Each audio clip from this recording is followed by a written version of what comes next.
yang kita muliakan Al Ustaz Santoso,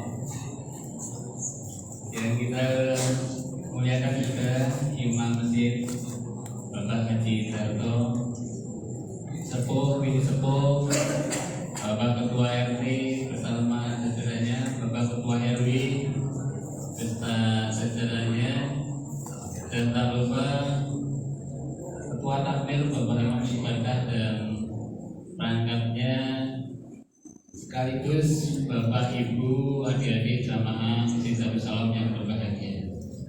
Puji dan syukur marilah kita panjatkan kehadirat Allah SWT, di mana pada malam hari ini alhamdulillah kita semua diberikan nikmat sehat yang luar biasa, sehingga pada malam hari ini kita semua bisa hadir, bisa beribadah dengan khusyuk di masjid yang kita cintai ini, sekaligus menghadiri acara peringatan Nuzulul Quran 1446 Hijriah tanpa suatu halangan apapun. Untuk itu sebagai rasa syukur kita, mari kita ucapkan alhamdulillah bersama-sama. Alhamdulillahirabbil alamin. Shalawat dan salam semoga tercurahkan kepada uswah kita, teladan kita, Nabi Agung Nabi Muhammad sallallahu alaihi wasallam beserta keluarga, sahabat, pengikutnya yang setia sampai akhir zaman. Bapak Ibu yang kami muliakan, pada malam hari ini izinkan saya membawakan acara yang akan berlangsung pada kegiatan peringatan Nuzulul Quran Masjid Darussalam 1446 Hijriah. Yang pertama pembukaan, acara yang kedua sambutan dari Ketua Takmir, dan acara yang ketiga adalah acara inti hikmah Nuzulul Quran yang akan disampaikan oleh Ustadz kita yang alhamdulillah sudah hadir sebelum tadi sholat isya dan bersama-sama dengan kita melaksanakan sholat isya dan terawih di masjid ini. Dan yang terakhir nanti akan ditutup sekaligus doa dari Ustadz, dan yang terakhir penutup. Untuk itu agar waktu berjalan efisien dan tidak terlalu malam, marilah Bapak Ibu jamaah semua kita awali kegiatan peringatan Nuzulul Quran pada malam hari ini dengan baca basmalah bersama-sama. Bismillahirrahmanirrahim. Terima kasih. Semoga kegiatan peringatan Nuzulul Quran pada malam hari ini berjalan dengan lancar dan penuh hikmat. Cara yang kedua adalah sambutan yang akan disampaikan oleh Ketua Takmir kepada Bapak Imam Syibantah, disilakan.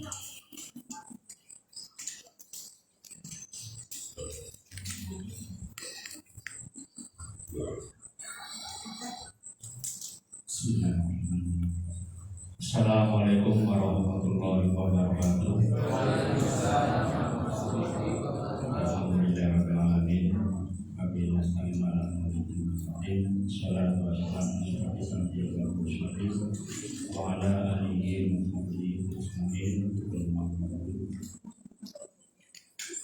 Yang saya hormati Ustaz Alfa Santoso, yang saya hormati Bapak Ketua RW, Bapak Bangirawan, dan yang saya hormati Imam Masjid Darussalam Bapak Haji Darto, dan yang saya hormati kasepuan di rumah Bito Sono, Bapak Trijogo, Bapak Mulyadi, dan lain-lainnya, serta Bapak Ibu kaum muslimin dan muslimat di perumahan Bito Sono.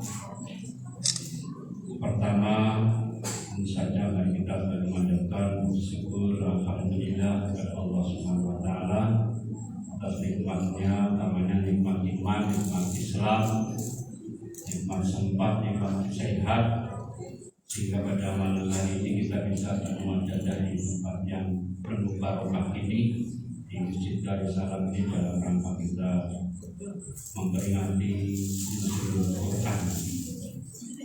Tanpa ada suatu halangan apapun, monggo kita ikatkan dengan adanya takmir bersama-sama. Alhamdulillahirabbil alamin. Sholawat serta salam tak lupa kita sampaikan kepada uswatun kita Nabi besar Muhammad sallallahu alaihi wasallam, dan kita sampaikan sahabatnya. Mudah-mudahan kita menjadi umat yang mendapatkan sahabatnya. Bapak dan Ibu yang saya hormati, pada kesempatan yang baik ini yang pertama saya ucapkan terima kasih kepada Bapak Ustadz Prabowo Santoso yang telah berkenan meluangkan waktu untuk mengisi kegiatan di malam hari ini di tengah kesibukan. Yang selanjutnya juga kami ucapkan terima kasih kepada semua pihak yang telah berkenan membantu untuk kelancaran kegiatan peringatan Nuzulul Quran ini, baik dari pengurus tamir maupun kaum muslimin dan muslimat di Tuman Berikusongo.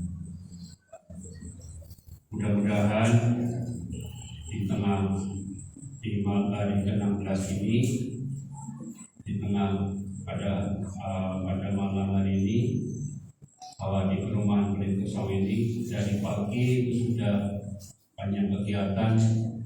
Pagi tadi kita adakan kegiatan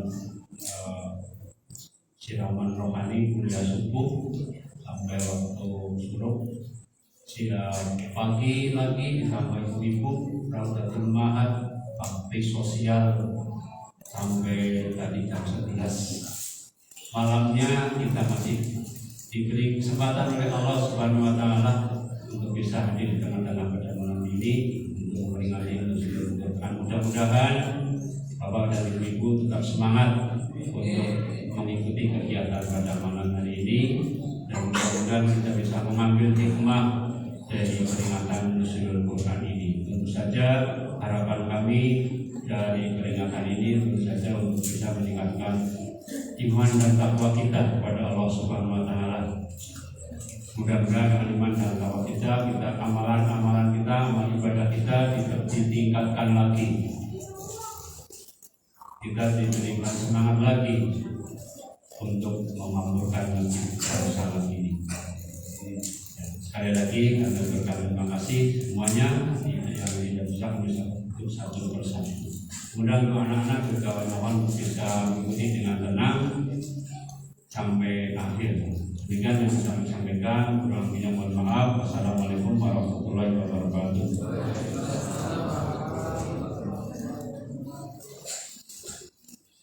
Terima kasih disampaikan pada Bapak Imam Subakar. Acara berikutnya tausiah, tapi Bapak Ibu sebelum Ustadz ini menyampaikan materinya, monggo snack minum yang sudah ada dengan teman, monggo silahkan dinikmati dulu, sehingga nanti Bapak Ibu ketika mendengarkan ceramah Ustadz ini sudah tidak khusyuk, lebih khusyuk lagi. Monggo diberikan waktu 2 menit, Ustadz sudah biar duduk dulu. Bapak Ibu silakan dibuka dulu snacknya.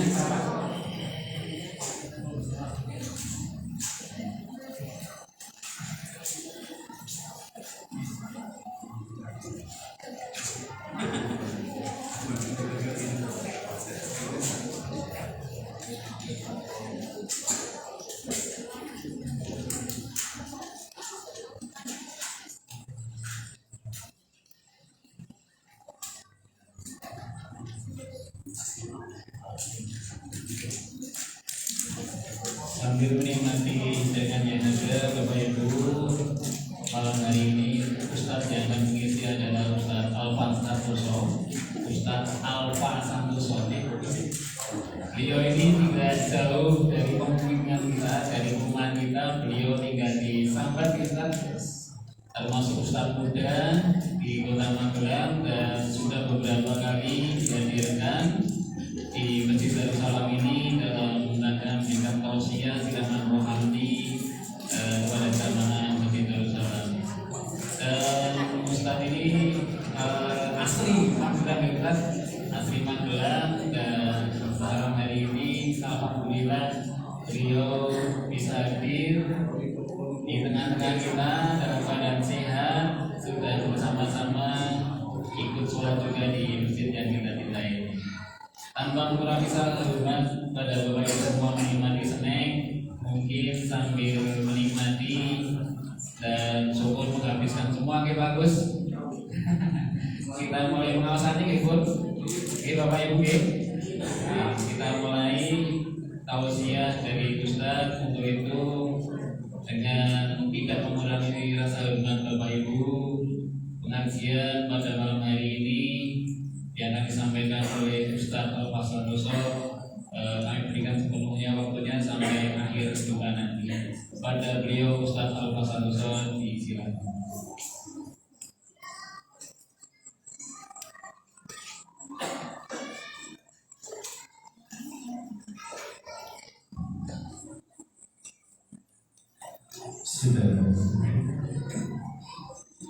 Assalamualaikum warahmatullahi wabarakatuh. Innal hamdalillah nahmaduhu wa nasta'inuhu wa nastaghfiruh wa na'udzu billahi min shururi anfusina wa min sayyiati a'malina. May yahdihillahu fala mudilla lahu wa may yudlil fala hadiya lahu. Asyhadu an la ilaha illallah wahdahu la syarika lahu wa asyhadu anna Muhammadan abduhu wa rasuluhu la nabiyya ba'dahu. Amma ba'd. Qala Allah ta'ala fi kitabihil karim. A'udzu billahi minasy syaithanir rajim. Syahrul Ramadan alladzi unzila fihil Qur'anu hudan lin-nasi wa bayyinatin minal huda wal furqan. Sadaqallahul 'azim. Rabbi shrah li sadri wa yassir li amri wahlul 'uqdatam min lisani yafqahu qawli. Yang kami hormati para alim ulama, sesepuh bini sepuh kasepuhan, bapak ibu, jamaah, sholat tarawih dan sholat isya kalau wau yang insya Allah dimuliakan oleh Allah Subhanahu wa Ta'ala. Yang paling utama, mari kita panjatkan puji syukur kehadirat Allah Subhanahu wa Ta'ala atas limpahan nikmat yang begitu luar biasa. Di antaranya adalah Bapak Ibu ingkang rawuh wonten mriki dipun paringi nikmat awujud beras. Pirsa beras, Pak. Koper tur awani waras. Dua nikmat yang luar biasa. Kalau satu diambil sudah tidak bisa ke sini. Koper waras. Kadang koper ning awake ora patek waras, ora mangkat ngaji. Atau ora koper ning awake waras tetep ora iso mangkat ngaji. Maka ketika kita ngaji itu bekalnya adalah beras, koper dan waras. Mungkin ada jamaah yang tidak bisa rawuh karena gerah. Kita doakan semoga segera diberikan kesembuhan oleh Allah Subhanahu wa Ta'ala. Dan nikmat yang sekian banyaknya itu yang paling utama adalah Allah masih berikan kita nikmat iman dan nikmat Islam. Itu yang harus kita syukuri. Tidak lupa sholawat dan salam semoga senantiasa tercurah kepada junjungan sekaligus uswatun hasanah kita Rasulullah Muhammad sallallahu alaihi wasallam, yang kita nantikan doa syafaatnya kelak di yaumul kiamat, dan semoga kita termasuk ke dalam golongan umat yang selamat. Selamatnya tidak hanya di dunia tetapi selamatnya hingga akhirat kelak. Amin ya rabbal alamin. Para bapak ibu jamaah rahimani wa rahimakumullah, Ramadan berlalu begitu cepat. Cepat betul ini.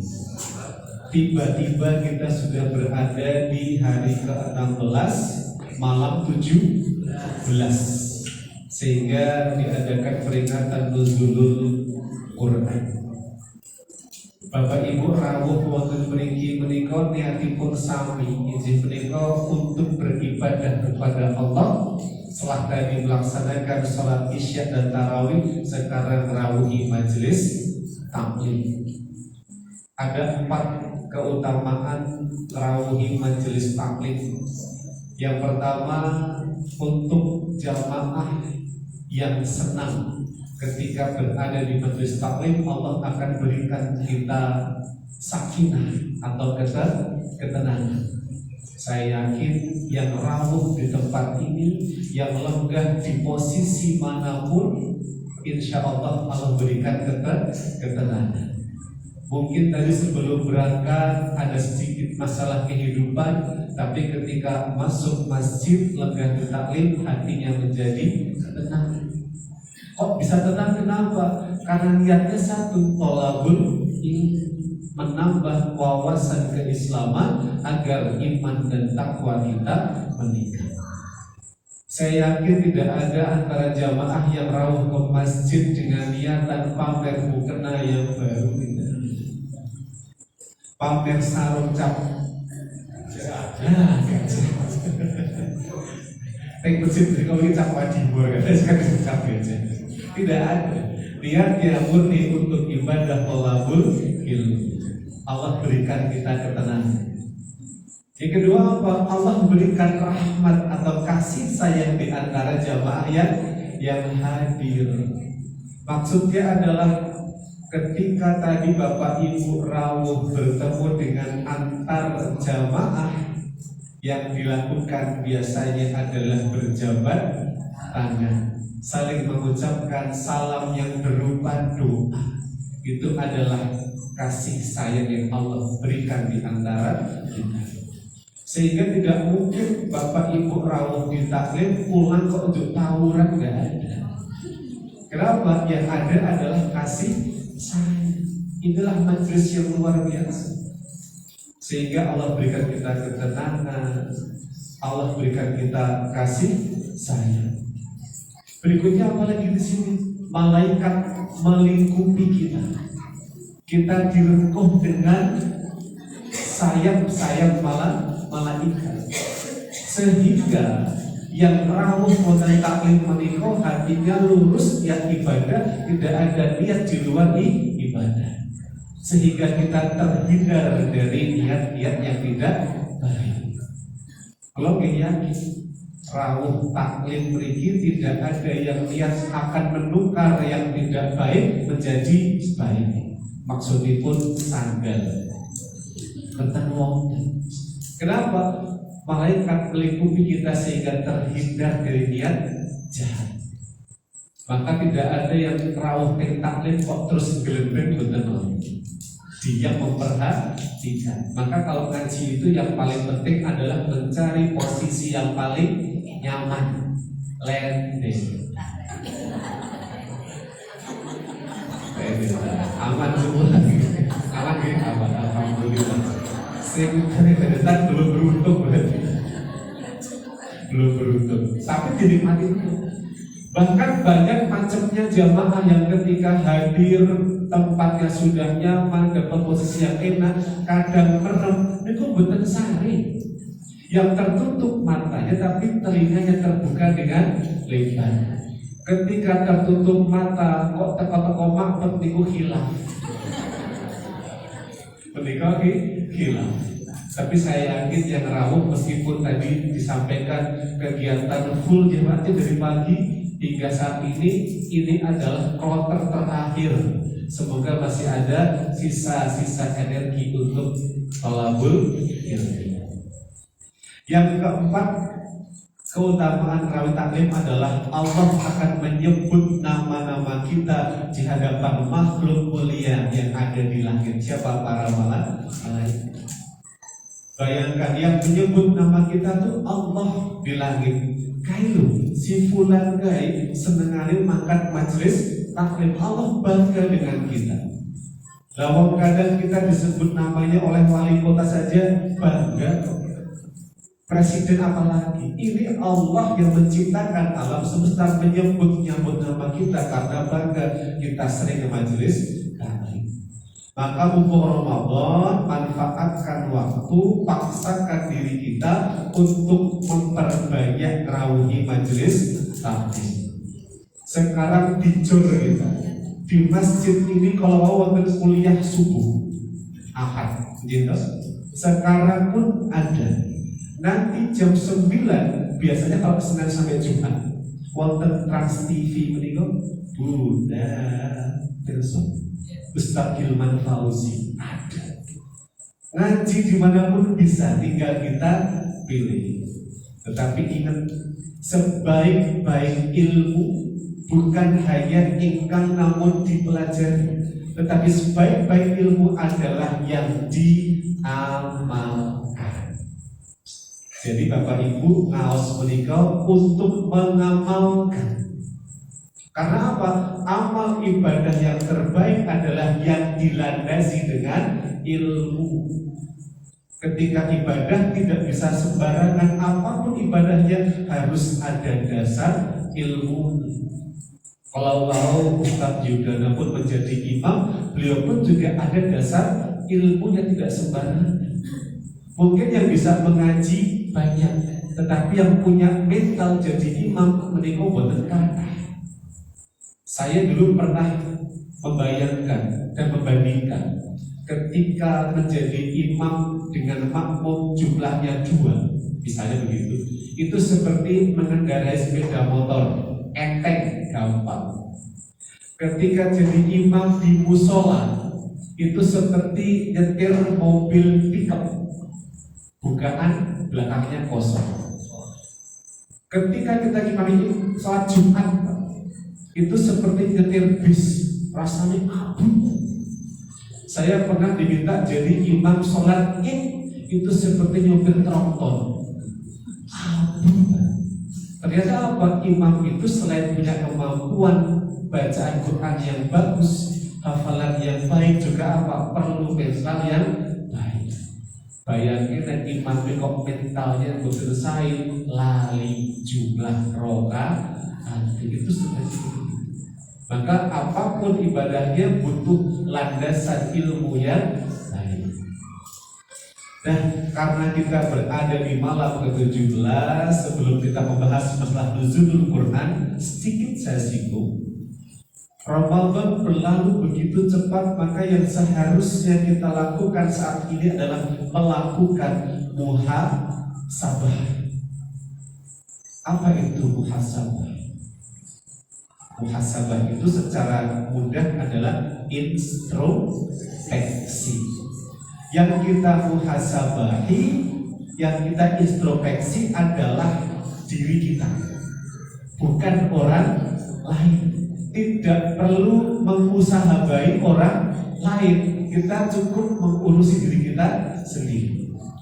Ramadan pertama hingga Ramadan 16 ini kita koreksi, kita introspeksi puasa kita. Bagaimanakah kualitas puasa kita? Sudah baik atau belum? Bapak Ibu, kita yakin boten siapipun dipun tampi kalian Allah Subhanahu wa taala. Pripun nggih? Yakin boten puasa dipun sah? Yakin. Yakin boten pahala puasa dipun butuh? Yakin butuh, alhamdulillah. Maka yang diperintahkan tidak hanya menjaga diri dari yang membatalkan puasa, tetapi dari juga hal yang merusak pahala puasa. Saestu nek namung nahan boten dahar, boten mujuk, boten kempal kalian pasangan yang sah, boten yang lain-lainnya membatalkan puasa, itu aman saja, tidak sulit. Tetapi dari hal-hal yang merusak pahala puasa, kadang kita tidak sadar. Menawi ibu-ibu menika godaanipun wonten lisan, bapak-bapak wonten penglihatan. Saya sebagai laki-laki yang normal itu kalau setiap keluar rumah godaannya luar biasa. Saya bilang ke istri saya bahwa tempat paling aman adalah di rumah kalau selama puasa ini. Keluar gerbang rumah godaan sudah merajalela. Kalau sonten Pak dalam berangkat untuk tausiah di acara buka puasa bersama di sebuah desa di dekat pasar Seragen sana. Baru sampai di traffic light depan BPD Jalan. banyak motor berhenti karena lampunya merah. Godaannya adalah di depan sebelah kiri, Pak. Napa menika wonten ibu-ibu bonceng garwanipun katokipun cekak sanget. Namung gangsal senti di atas, aduh ya Allah, ngeri. Meh merem ora weruh lampune. Deloke kok yo dosa. Ora kok yo mantriman. Serba salah. Itulah godaannya lagi. Saya mengerikan sekali. Maka tempat yang paling aman adalah di rumah. Tetapi ketika keluar rumah, perbanyak kita untuk beristighfar. Karena ketika kita berbuat dosa, iringilah dengan istighfar agar Allah luruskan dosa-dosa kita. Nah, muhasabah diri ini tujuannya apa? Untuk introspeksi, bukan untuk meratapi. Agar kedepannya sisa-sisa Ramadan ini dapat kita meningkatkan amal ibadah kita. Puasanya kita perbaiki secara kualitas, sholatnya kita perbaiki secara kualitas dan mungkin kuantitas, sedekahnya ditingkatkan lagi, tilawah Qur'annya ditambah lagi. Sisa Ramadan kita tingkatkan amal kita agar finishnya menjadi juara. Puncaknya mendapatkan predikat orang yang bertakwa. Ini alhamdulillah kita bisa lihat jamaahnya masih penuh. Sop depan ke belakang masih penuh. Di tempat saya sopnya sudah mengalami kemajuan yang sangat pesat. Kalau ini jamaah kakuk tinggal setunggal soft itu kamu. Yang bertahan menikah juara bertahan tahun lalu, yang termasuk kategori manula, manusia langka. Kenapa langka? Saat ini mencari sosok yang bertahan lama di masjid itu saat ini susah sekali. Yang ada namun yang sepuh, yang memang pun bubar jalan. Kenapa? Minggu kedua Ramadan sudah banyak undangan buka puasa bersama, sehingga yang ramai adalah tempat-tempat makan. Tadi saya berangkat ke sini saja, alun-alun penuh. Mereka nongkrong di angkringan, menikmati suasana malam. Mereka lupa ini adalah malam ke-17, maksimalkan ibadah kita. Nah, jangan sampai sisa Ramadan ini berlalu begitu saja tanpa ada peningkatan amal ibadah kita.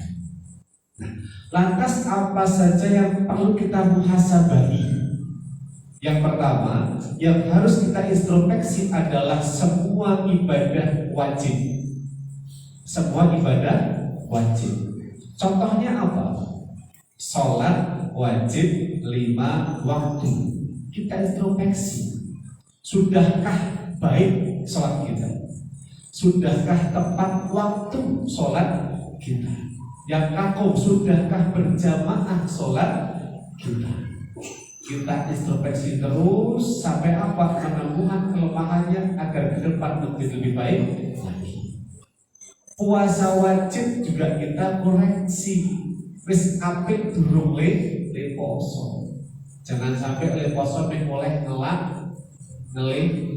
ngeluh, eman tidak mendapatkan pengampunan dari Allah. Sayang sekali. Ibadah yang ketiga apa yang wajib? Sholat tadi sudah 5 waktu kita koreksi. Puasa wajib. Yang ketiga ibadah wajib ketiga yang kita koreksi adalah birrul walidain, berbakti kepada orang tua. Bersyukur ketika kita masih memiliki orang tua yang komplit. Artinya apa? Peluang besar untuk mendapatkan pahala yang besar dengan berbakti kepada orang tua. Tetapi berbakti kepada orang tua tidak hanya ketika orang tua masih hidup. Ketika sudah meninggal pun kita wajib berbakti dengan cara mendoakan. Minimal nih ba'da sholat ampun kesupen mendoakan Rabbil firli wali walidayya warhamhuma kama rabbayani shaghira. Ampun sampai ketilang niku. Ketika orang tua masih hidup, senangkanlah hatinya. Jangan membuat orang tua menangis karena sedih melihat tingkah kita. Bahagiakan orang tua kita dengan kemampuan kita. Itulah cara birrul walidain yang sederhana. Berikutnya, hal kedua yang kita muhasabahi adalah amalan-amalan sunnah yang menyempurnakan amalan-amalan wajib. Karena kadang amal wajib menikah belum sempurna, maka disempurnakan dengan amalan-amalan sunnah. Contoh, sholat wajib menika wonten amalan yang mengiringi. Apa itu namanya? Sholat sunnah rawatib. Wonten qobliyah, wonten ba'diyah. Menika dipun jagi. Apalagi sholat qobliyah subuh yang nilainya sangat begitu luar biasa. Dan terus menawi tiang Islam kok jagi qobliyah subuhipun dijamin menjadi orang terkaya sedunia. Luar biasa. Berikutnya lagi, puasa. Puasa wajib menikah amalan apa yang mengiringi? Puasa wajib itu yang mengiringinya adalah seluruh amalan sunnah yang dikerjakan ketika kita sedang berpuasa. Seluruh amalan sunnah yang dikerjakan ketika kita sedang berpuasa. Contoh, tilawatil Quran pada sholat duhur. Kita puasa, kita baca Quran. Itu luar biasa. Pahalanya per huruf nih. Dihitung wahkun pulaan pahala. Berikutnya adalah sholat duha. Itu dijaga juga. Sholat duha menikah kayupun jelas sih ketika matahari mulai sepenggala hingga sampai sebelum datangnya sholat duhur. Berikutnya sedekah kita jaga juga. Dan juga adalah berdoa. Di puasa ini banyak waktu-waktu mustajab untuk berdoa. Maka perbanyaklah doa. Salah satu doa yang begitu makbul adalah doanya orang yang sedang berpuasa. Dipun katai akhiripun donga. Tapi menawi saged ampun nyuwun babakan donya kemawon. Kenapa? Babakan dunia menika sifatipun sementara. Maka mohonlah kepada Allah yang bersifat selamanya. Apa itu? Kehidupan yang kekal di akhirat. Ya Allah, ampunilah dosa-dosa hamba. Berikanlah hamba kehidupan akhirat yang penuh dengan kebahagiaan. Jadikanlah hamba sebagai satu penghuni surga-Mu ya Allah. Itu pun kapanpun. Gak usah bingung dungane piye. Go basa Jawa yo boleh. Basa Indonesia boleh. Basa apak-apak ya ora apa-apa. Oleh baik. Apapun bahasanya kita bisa sampaikan doa kepada Allah. Jangan sampai berpuasa waktunya lewat tanpa apa-apa. Yang ketiga adalah muhasabah hati. Ini penting. Kenapa? Hati menika banyak menjadi sumber penyakit. Contoh banyak penyakit hati yang kadang kita tidak sadar kita miliki. Di antaranya adalah adanya penyakit yang namanya takabur. Apa itu? Sombong. Orang menikah kadang tidak sadar memiliki sifat takabur, sombong. Orang sombong karena apa biasanya? Karena satu, hartanya. Yang kedua apa? Karena status sosialnya. Yang ketiga apa? Kadang karena jabatannya. Yang keempat apa? Karena kondisi fisik. Padahal mereka lupa semua itu adalah titipan dari Allah yang bisa Allah ambil kapan saja. Maka tidak boleh orang Islam kok bersifat takabur atau sombong. Itu penyakit hati. Yang kedua apa? Ada penyakit riya. pamer. Senengane kok pamer. Berikutnya lagi ada yang namanya sum'ah. Sum'ah itu adalah pamer dengan tujuan ingin dipuji. Misalnya, tak sholat berjamaah ben ketok dan wong soleh, pengen dipuji sama tangga. Tak mangkat taklim ben ketok wong soleh, pengen dipuji tangga. Itu namanya sum'ah. Ada lagi penyakit yang namanya ujub, yaitu apa? Berbangga diri secara berlebihan. Aku. Kita lupa apapun yang menempel pada diri kita semuanya adalah pemberian dari Allah. Kita tidak punya apa-apa. Kita tidak punya apa-apa. Sehingga istilah hati kita dengan sifat ikhlas, tawadhu, tawakal, sabar ketika diberikan ujian, syukur ketika diberikan nikmat, dan apa? Qanaah, menerima apa yang Allah berikan kepada kita. Sehingga agar hati kita bersih, ada caranya. Perbanyak istighfar. Kapanpun, dimanapun Bapak Ibu berada, sedang apapun kondisinya, biasakan beristighfar. Yang simpel saja, astagfirullahaladzim. Itu dirudinkan. Saya membiasakan diri setiap berkendaraan, naik motor, naik sepeda, jalan kaki, itu selalu beristighfar. Kenapa? Menenangkan hati yang pertama. Yang kedua apa? Allah berikan jalan keluar ketika kita ada masalah dari arah yang tidak disangka-sangka. Kulo pun buktekaken kiamat. Berkali-kali Allah berikan bantuan dari arah yang tidak disangka-sangka. Alhamdulillah. Yang kedua apa? Agar hati kita bersih, setelah beristighfar, carilah amalan-amalan yang tidak bisa dipamerkan. Carilah amalan yang bisa disembunyikan. Contohnya sedekah dengan sembunyi-sembunyi. Tidak perlu menyebutkan nama dan juga nominal. Yang kedua apa? Sholat malam. Ketika orang terlelap, kita bangun, wudu, sholat, itu menjadi amalan yang luar biasa. Yang berikutnya adalah membiasakan, merutinkan amalan meskipun itu sederhana. Contohnya apa? Membaca basmalah sebelum berarti kita sehingga bernilai ibadah. Tutup dengan alhamdulillah. Itu sederhana sekali, tapi nilainya luar biasa. Rutinkan sedekah subuh meskipun sedikit, 2.000 tapi setiap subuh, daripada 100.000 setahun bisa.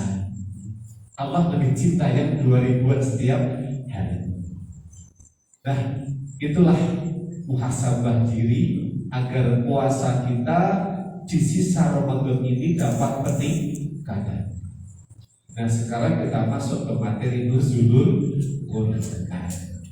Yang akan saya bahas tidak sejarah secara detail boten, tetapi nanti lebih kepada hikmahnya saja. Tapi sedikit kita bahas juga masalah nuzulul Quran menikah. Allah menurunkan Al-Quran pada bulan suci Ramadan. Di Muqaddimah saya bacakan tadi Al-Baqarah ayat 185. A'udzu billahi minasyaitonir rajim. Syahrul Ramadan alladzi unzila fihil Qur'an hudan linnas wa bayyinatin minal huda wal furqan. Bulan Ramadan adalah bulan yang di dalamnya diturunkan Al-Quran sebagai petunjuk bagi manusia, dan penjelasan-penjelasan mengenai petunjuk itu dan pembeda antara yang benar dan yang batil. Jelas Al-Quran diturunkan pada bulan suci Ramadan, tetapi tidak langsung terlebuk dalam wujud buku, dalam wujud kitab, karena Allah turunkan Al-Quran secara berangsur-angsur, secara bertahap. Durasinya ada yang mengatakan selama 12 23 tahun. Ada yang mengatakan selama 22 tahun 2 bulan 22 hari. Itu adalah durasi diturunkannya Al-Quran, bertahap sesuai dengan kebutuhan. Al-Quran pun juga terdiri atas 30 juz. Berapa surat apa itu? 114 surat. Berapa ayat? Kata 6.666. Beberapa mengatakan 6.600 sekian ada. Nanti memang pengen tahu pastinya di rumah letakkan ikut bika plus kalkulator, dipastikan berapa mantep gitu. Dibagi kedua, ada surat-surat Makkiyah dan surat-surat Madaniyah. Nah, saya yakin juga Bapak Ibu wonten dalem menika pasti gadah Al-Qur'an jumlahipun langkung saking setunggal. Jenengan bahkan mungkin dulu ketika menikah salah satu maharnya ada disebutkan seperangkat alat, bukan sekolah seperangkat alat sholat, ada mukena, ada sajadah, ada Al-Quran, kadang ada bonusnya tasbih. Pertanyaan saya, mushafnya masih ada? Masih, alhamdulillah. Disimpan saja atau dibaca? Dibaca, alhamdulillah. Khawatirnya saya saking cintanya dia disimpan gitu sebagai hiasan lemari. Padahal yang namanya mahar kok seperangkat alat sholat itu sebagai pengingat bahwa seorang suami punya kewajiban untuk mendidik istrinya di dalam ilmu agama. Dia ngajari sholat, dia ngajari ngaji. Itu tanggung jawab seorang suami mendidik istrinya. Durung iso yo sinaune bareng seperti itu. Saya merasakan tadarus bareng istri itu nikmatnya luar biasa. Istri membaca, kita menyimak. Istri ada yang salah, kita mengoreksi. Itu akan timbul benih-benih cinta yang luar biasa. Dulu awal-awal mencoba itu, istri saya marah-marah. Kenapa? Setiap ngomong tak salahkan, setiap mulai baca tak salahkan. Itu awal untuk memberikan fondasi yang kuat babakan makhraj, pengucapan, pelafazan huruf. Karena Arab kan tidak sama dengan bahasa Indonesia. Makhrajnya sudah bagus, kita berpindah ke ilmu tajwid. Sekarang sudah bisa dengan lancar, alhamdulillah. Maka ketika suami istri di rumah kota Darus Bareng itu namanya surga dunia yang luar biasa. Diponcoki yang sudah berkeluh warga, nikmatnya hidup luar biasa. Nah, Al-Quran itu akan menjadi bermanfaat ketika kita ada chemistry yang baik dengan Al-Quran. Ketika Al-Quran hanya digunakan sebagai penghias lemari saja, tidak ada gunanya. Karena tadi Al-Quran merupakan petunjuk bagi manusia. Bagaimana kita tahu isinya petunjuk kalau tidak pernah mempelajari? Maka ada rumusnya 6M. 6M agar kita memiliki hubungan yang akrab dengan Al-Quran.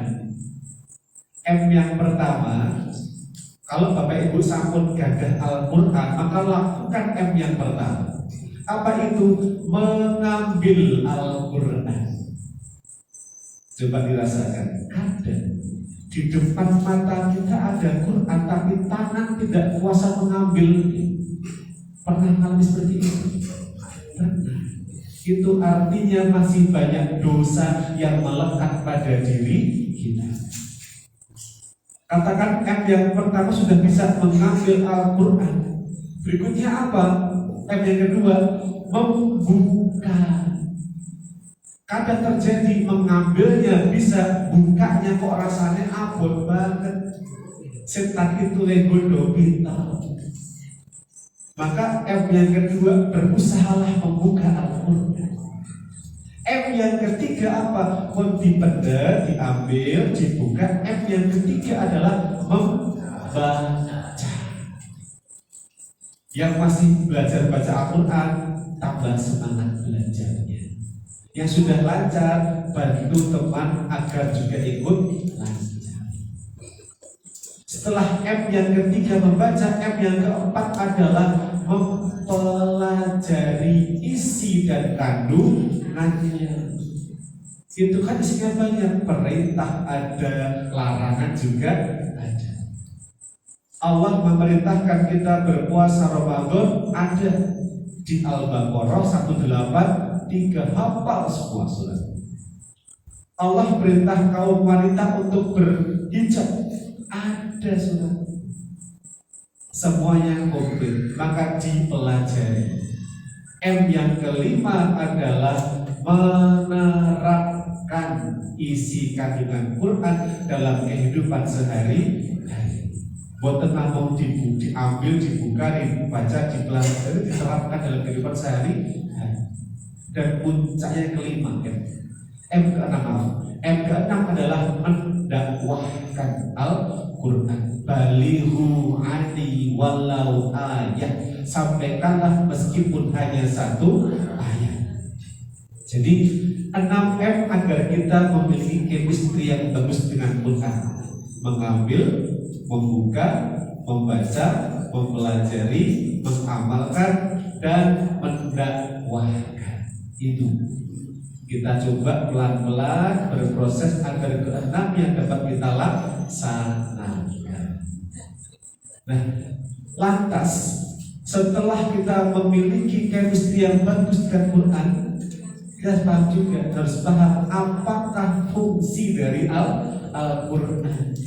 Nah, ini yang akan saya sampaikan pada kesempatan malam hari ini, yaitu 4 fungsi dari Al-Quran. Nuwun sewu, Al-Quran yang Bapak Ibu miliki di rumah itu harganya kira-kira berapa? 100 ribuan wonten. Murah atau mahal? Murah. Menawi ada Quran kok harganya 350.000, itu orang mengatakan murah atau mahal? Mahal. Quran berapa? 350.000 dikatakan mahal. Ada Quran harganya 1,5 juta, ada aja. Larang banget nih. Saya tanya HP itu harganya berapa? Ini berapa? HP 2 yuta doneke, HP kok 2 yuta, murah. HP 2 juta dikatakan murah. Quran 350.000 doneke larang. Padahal sing nyelametke awake dhewe sok adalah Al-Quran. Kadang HP akan menjerumuskan kita jauh dari Allah. Ini. Jadi kita harus paham betul fungsi Al-Quran. Fungsi yang pertama, Al-Quran berfungsi sebagai petunjuk. Sebagai apa? Sebagai petunjuk. Allah berfirman dalam Al-Quran surat Al-Baqarah ayat nomor kali, ayat kedua. A'udzubillahi minasyaitonir rajim. Dzalikal kitabu la raiba fihi hudal lil muttaqin. Kitab Al-Quran ini tidak ada keraguan padanya dan petunjuk bagi mereka yang bertakwa. Jadi kalau kita ingin hidup kita selamat di dunia dan akhirat, gunakan Al-Quran sebagai petunjuk hidup. Jadi ketika Bapak Ibu memiliki barang elektronik yang baru, apapun itu, agar barangnya awet, ikutilah buku petunjuknya. HP ada petunjuknya berupa buku, tapi kadang orang diwoco apa? Motor ada petunjuknya berapa kilometer harus servis ganti oli. Itu diikuti, pasti motornya mobilnya akan awet. Sama, Allah ciptakan manusia dengan buku petunjuknya agar hidupnya selama dunia akhirat. Apa itu bukunya? Al-Quran. Maka iman ketika wong Islam kok adoh saka Al-Quran.